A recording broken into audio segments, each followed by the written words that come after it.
ស្រីទៅបានប្តីប្រាំងក្មុំស្លាញ់នាងចូលថាស្រកស្រែក្មុំស្លាញ់ណូខ្មៅម៉ែ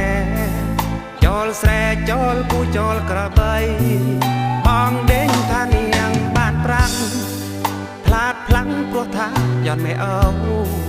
ជីវិតលំបាកចនសក់សកោចង់ជួយមេអោអើយរួចចាពាក្យគីឃើញគីទៅបានប្តីប្រាំងចង់ខ្លាំងព្រោះឃើញแค่ย้อนสตาថាអូម៉ែเนื้อนา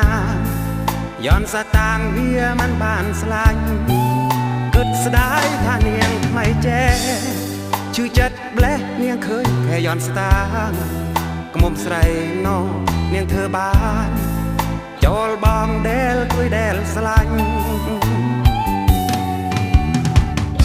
ក្រមុំនាងស្រីគួយសន្យា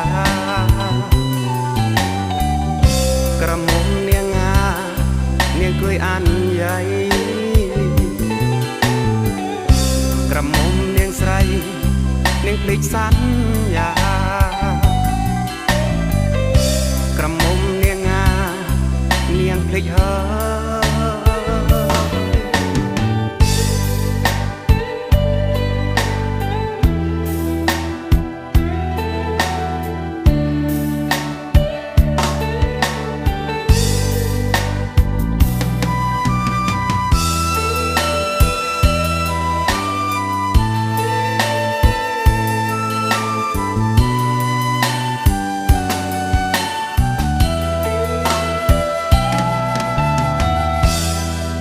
ឃើញគីទៅបានប្តីប្រាំង